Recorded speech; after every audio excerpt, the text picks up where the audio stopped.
I'm Ted Seides, and this is Private Equity Deals. Middle market businesses are where the real action takes place. Around 200,000 businesses in the United States fall into the middle market size range, generally defined as generating revenue between $25 million and $1 billion. These businesses collectively employ 50 million people, or almost a third of the U.S. workforce, and represent 2/3 of total U.S. private equity deal value. Big deals may grab the big headlines, but a lot of action in the economy and private equity industry takes place in the universe of middle market businesses. Season 1 of Private Equity Deals shared deals from 8 well-known GPs. In Season 2, we discussed 8 well-known companies bought by private equity firms. We can't begin to cover the massive middle market in just 8 deals, but in Season 3, you'll get a tiny sliver of what the middle market is all about.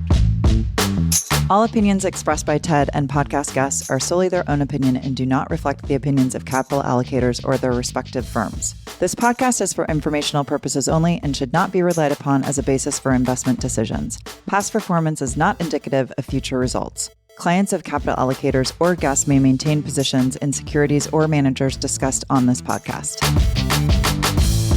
Today's sponsored insight features Ben Harrison, founder and co-president of DealCloud, our sponsor for Season 3 of Private Equity Deals.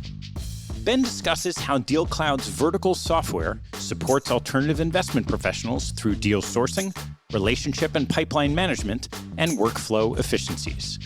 We're incredibly grateful to DealCloud for sponsoring Private Equity Deals and are eager to highlight their value to the alternative investment community. Please enjoy my conversation with Ben Harrison. Ben, thanks so much for joining me. Ted, thanks for having me. Glad to be here. Well, I'd love you to take me through your path to creating this company. I started out as an analyst working in investment banking first, primarily doing sell-side M&A transactions. We did a lot of work for the private equity community on sponsor-based deals. And we had a lot of founder-owned companies that were selling themselves into the sponsor community as well. And then spent time working for a private equity firm, doing the opposite, not selling companies, but trying to find ways to convince founding teams or investment bankers that were representing companies to sell those businesses to us and develop strategies to grow. And during those early years, worked for a number of great firms and franchises and got some exposure to the technologies that we were using to support those businesses. And what we had done is we had gone out and we had bought what was available on the market at the time.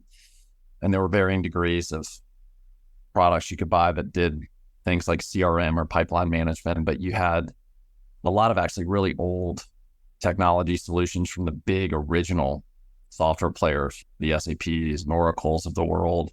And then this time you were really just starting to get the first wave of cloud technologies that were available, like Salesforce and NetSuite and others. When they developed their products, they developed them for traditional operating models. So if you run a sales organization or you run an industrials business or retail company, buying generic products that were built for a traditional operating model worked really well. But when you think about what the deal makers do every day, the advisors and the investors and the community that works alongside those individuals in support of the transactions, really, it's not a traditional business model. It's not a C-suite with series of functional and operational divisions of the company. You have usually a bunch of partners, senior leaders that run the firm and oftentimes own the firm too. They tend to be prolific in terms of sourcing, originating, and developing business for the firm.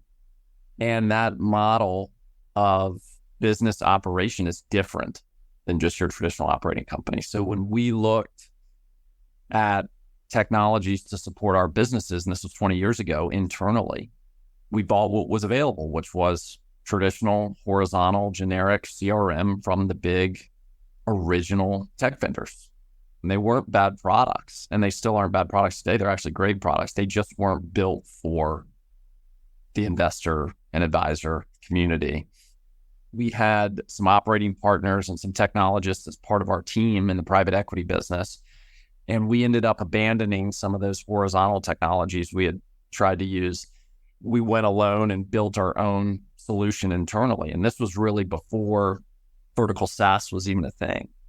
And the technology was bespoke. It was custom made for the use case.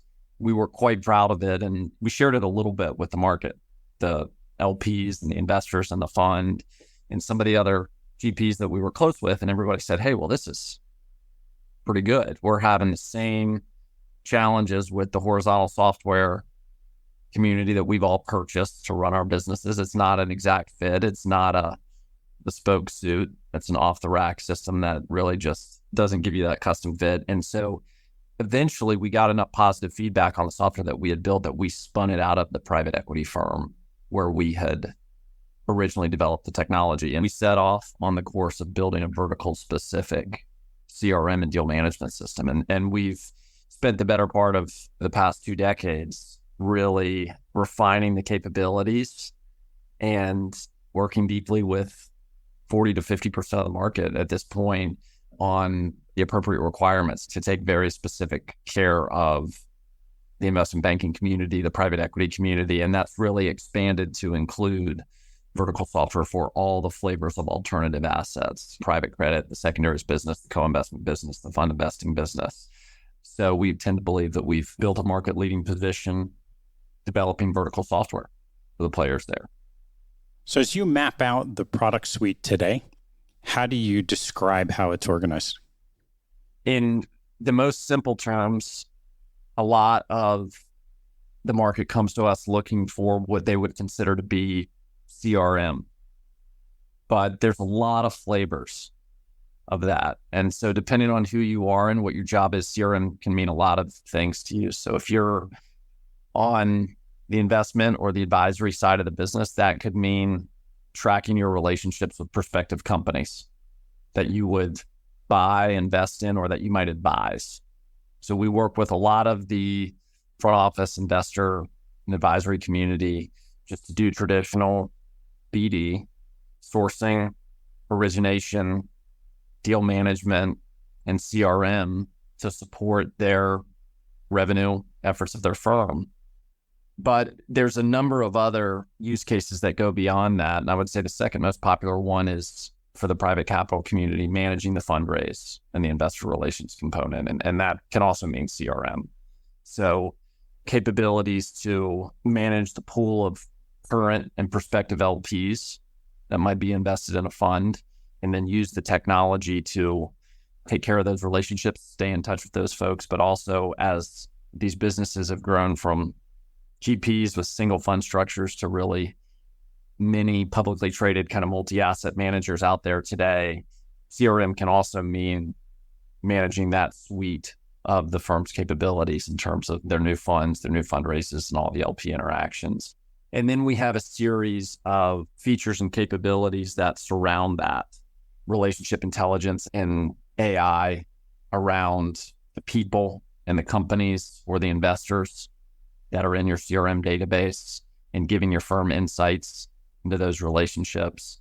There's a lot of fun stuff around email marketing and just traditional blocking and tackling with workflows and automations, things that can help run procedure at your firms, like investment committee or staffing or getting deals to the pipeline and getting those deals diligenced and worked through. Oftentimes we're grouped into what I would call a CRM moniker, but today that means a lot of things in terms of the feature set and what it can do. What are some of the features that are particular for the DealCloud solution that were part of that pain point when you were looking at some of the legacy CRM providers before you started the business?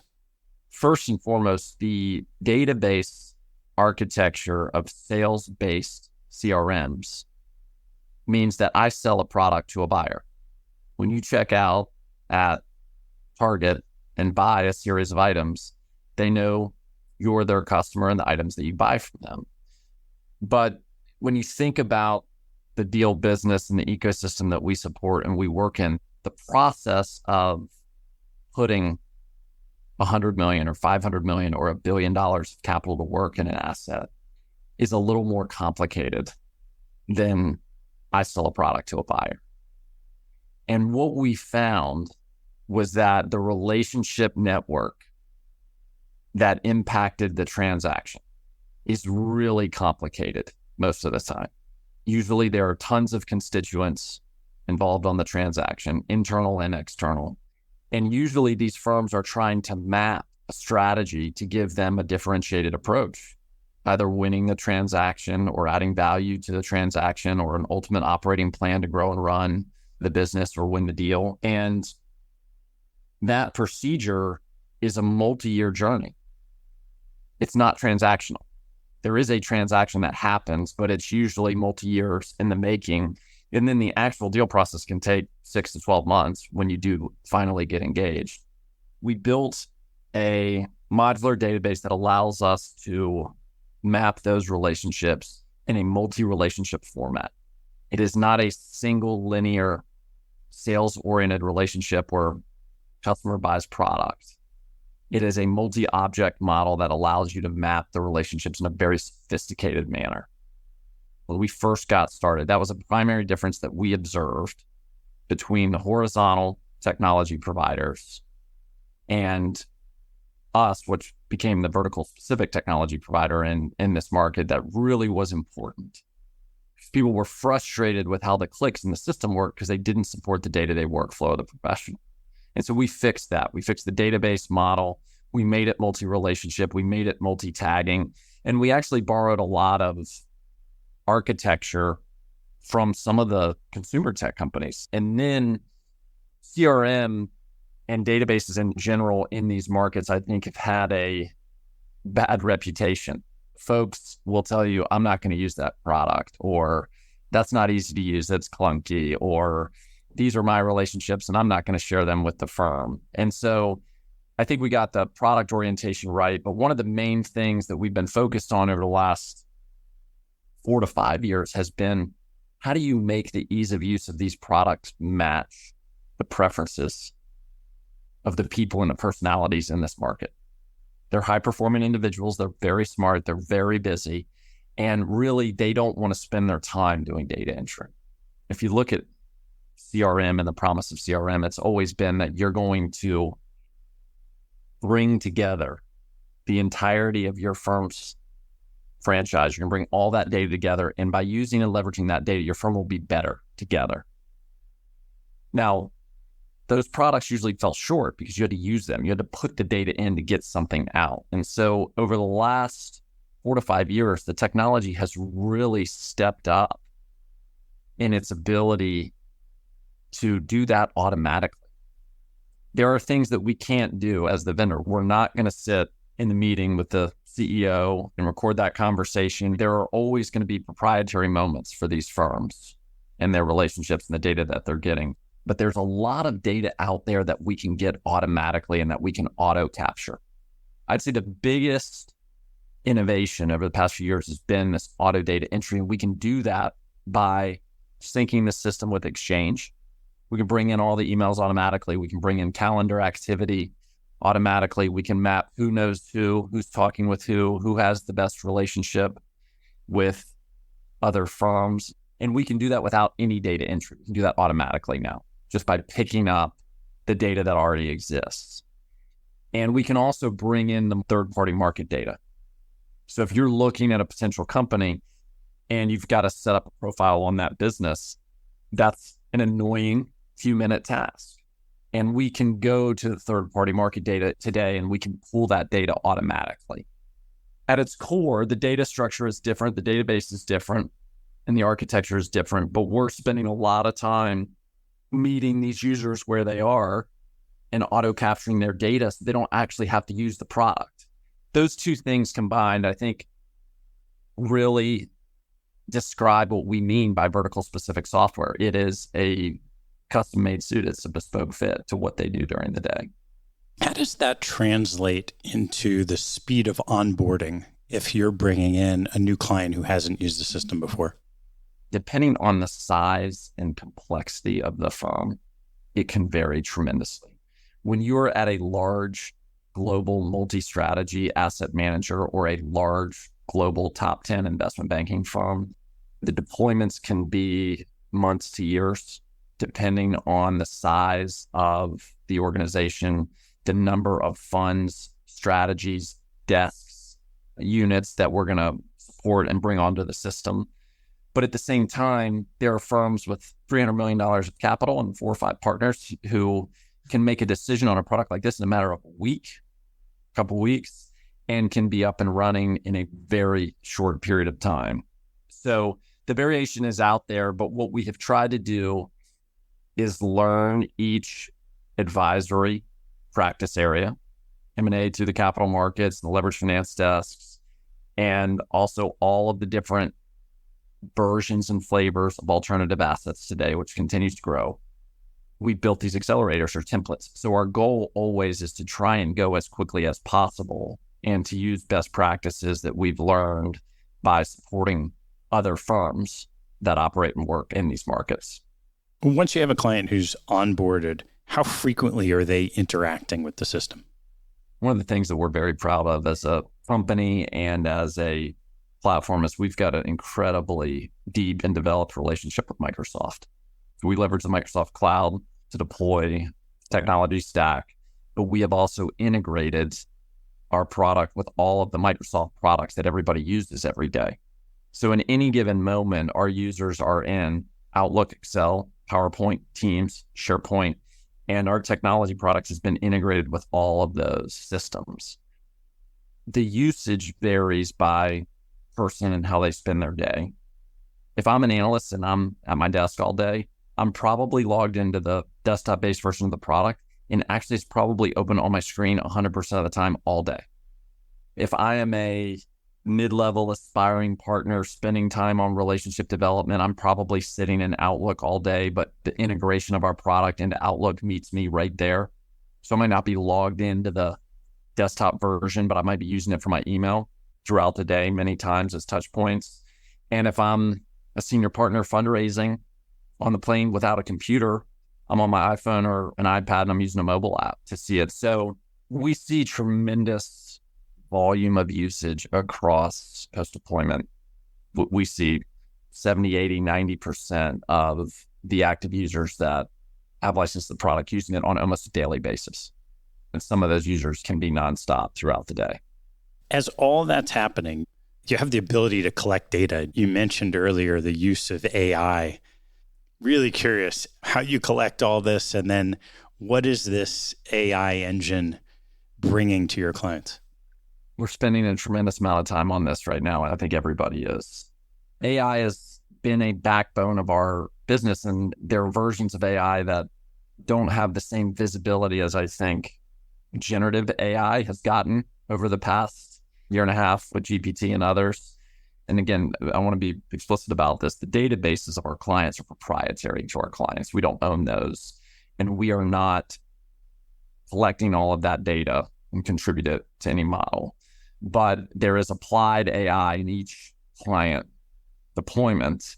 And the idea is on a client by client basis, can AI help that client identify the companies that they should be spending time with, the ones that are most likely to trade or do a deal, the ones that have the highest probability of them actually winning, and not just at the company level, but more broadly around all the relationships that the firm owns.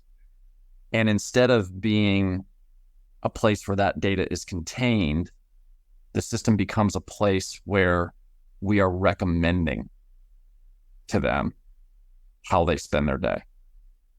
Not just showing them the data around how they're spending the day, but actually using that to say, well, we think you should do this. We think you should call this company. We think you should spend more time with this person. The probability of you being successful here is X. And so that's really, I think, the next evolution of these products and where we're trying to take our platform to today is, one, making it a recommendation engine, but two, the generative AI component is pretty interesting because you can save these people a lot of time. So by collecting the data, consolidating the data, by bringing in the third-party news and market data feeds, you can automatically know what's happening. And you can say, oh, I see you just hired a new CFO. I see it's been 4 years since you've done your last PE investment. Oh, it looks like your employee count is trending to these levels. Oh, it looks like your business could be a potential IPO candidate. And you can discover that without somebody telling you that. You can use the data that influences the company and the relationships that surround the company. And then it becomes a question of how can we generate relevant content to create efficiency and time savings for these people. There's a lot of spots in the product that we see AI being relevant: identification, recommendation, the generative component, and the firms that have a very rich CRM and data-driven culture will be in better position to leverage the AI, because the more data that you can apply it to, the more of a benefit that you can get from the technology itself. We're spending a ton of time on it. It has huge allocation from our R&D budget over this year and the coming years. And we've got early versions of things like that in the product today. So we're excited about it.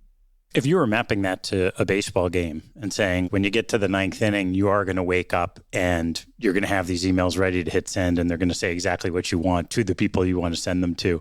What inning do you think we're in today? I think it's early days. The technology to do that exists, to train the model and do the generation.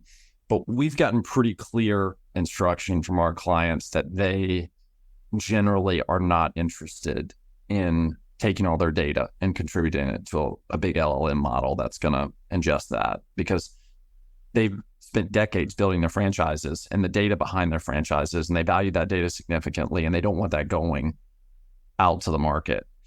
And so the firms that have done the organization and have that all together so that you can get all of that data into the AI model together, that is really the architecture component right now, that a lot of the AI technology is there.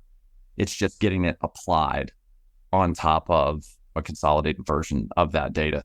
I don't think this is hype. I think this is a generational shift in technology and the way people are going to use technology. And I think the majority of our clients are acknowledging it as such. I think it'll move quickly over the next 12 to 18 months. As you develop these capabilities, you have a product, let's say, that's serving a need that you could see how it could evolve to a service that helps people generate revenue, find deals. How do you think about the potential change in your business model that results from that? I'm optimistic that it will make our platform more valuable and people will want to pay more for it, and it will give us pricing leverage, and the value will generally go up over time. And I think that's probably true. Still, to this day, our number one competitor remains Excel, which is kind of hard to believe that that's where we still are. And then at a lot of the large global enterprises and the publicly traded firms that we support, they have built internal systems that are very antiquated. So like Excel Plus, basically. And they're not even on the first generation of horizontal technology or the first generation of cloud products yet. And so I think the first thing that will happen is there will be a pretty massive acceleration of the remaining participants in the market to products like this. Because as the value comes up, if you're not a user of the technologies in that capacity, you are essentially extending a gap between your firm and the other participants in the market. And the competitive nature of the business today is incredible. The number of participants is ballooned. The competition for deals is greater than it's ever been. And the advisory community is as sophisticated as it's ever been. I think the first thing you see is a big acceleration for anybody who's not in vertical specific cloud-based technology with applied AI. You're going to see those firms pretty rapidly make the switch from Excel or internal build, or even that first generation of horizontal technology that came out of Silicon Valley. And then hopefully over time, that means the value of the product goes up. So we're really encouraged because the secular trends in the private capital markets and the allocation of private equity and private credit and all these asset classes is really positive. I mean, it's a secular bull market. It's been growing for decades. And the projections from Bain and McKinsey and all of the research houses that do analysis on the market is that it's going to continue to grow and explode to $20+ trillion asset class. And so we think we've got a great growing asset class, but we think we have an acceleration of technology adoption within those firms, and not just inside of the private equity investors, but also inside of the advisory firms as well. When you started on the sell side of deal making and then the buy side of deal making, and then you become an entrepreneur in the space, what have you learned from running this company that is different from what you thought about running companies as an investor in private equity? The deal business is a fun place to be. In the advisory business, you go from transaction to transaction. And that's fun because you tend to learn a new business or a new business model or a new customer every 3 to 6 months as you're just cranking through mandates and cranking through transactions. And then in the private equity business, you tend to own an asset for 3, 4, 5, 6, 7, 8 years and work with the management team on the strategic initiatives from the board level to grow and enhance that business. But as you get into an operating role with a company and you go down to the day-to-day level of operating and running the business, there's a lot of variation. You're sitting on the board of 5 or 6 companies in the private equity world and working with management teams. There's a lot of variation. When you're doing one thing, one business, really trying to grow that one specific item or strategy, you go really deep. You are trying to operationalize and professionalize every last detail of the company. So I would say I've gained a tremendous appreciation for what it means to be part of a management team, or what it means to be an operator, because it requires to dig down and understand every last detail and improve each one of those items every day, week, month, year. It's just a little bit of a different lens, and it's a fair bit more focused. Operating has a bit of a more focused lens than when you're working with multiple companies or on a bunch of deals at the same time. All right, Ben, one more. What's been your favorite aspect of being involved in this business? Well, I think when I first got involved in the industry, I think one of the big realizations for me was that a lot of the capital that was being allocated into the private equity alternative assets industry was coming from the big pensions and the endowments. And a lot of that was money for the pensioners. And I think if you look at what's happening today, you're starting to see the democratization of the asset class for the retail investor too, not just the big pensions and endowments. And so the asset class itself has shown an ability over the past 20 to 30 years to outperform the public market equivalents, depending on which vector you pick. And so I think it's become a very prudent option for companies as they look to grow, scale, and professionalize their companies. And so the asset class has really shown that as the technology provider to that industry today, we are helping those firms operationalize and scale their businesses. When we got started, there were no publicly traded private equity firms or private credit firms or asset managers. And today, if you look across the spectrum of the top 500-600 GPs or 500-600 managers, the majority of them run our technology and our products. In the same way that the private equity capital or the alternative investment community helps the companies themselves grow and scale and professionalize, we're really helping the derivative of that, which is the GPs or the LPs themselves grow and scale and professionalize their business. So we're proud to be a technology partner to those firms, and we believe that those firms are helping to finance a large portion of the economy today. Well, Ben, thanks so much for sharing the story about how you're doing that to support the industry, and also for your great support of the Private Equity Deals podcast. We love your content. We listen to it all the time. We use it to train our team as a way to help them get familiar with the industries. And we're very thankful to be a part of your series and have a chance to sponsor it and address your audience. So if any of the listeners want to learn more, they can reach out to us, and we'd love to get them a demo of DealCloud or the platform and show them the latest and greatest. Well, they heard it here first or second or last, but either way, thanks so much, Ben. All right, Ted, thanks for having me. Really appreciate it. Thanks for listening to the show. If you like what you heard, hop on our website at capitalallocators.com, where you can access past shows, join our mailing list, and sign up for premium content. Have a good one, and see you next time.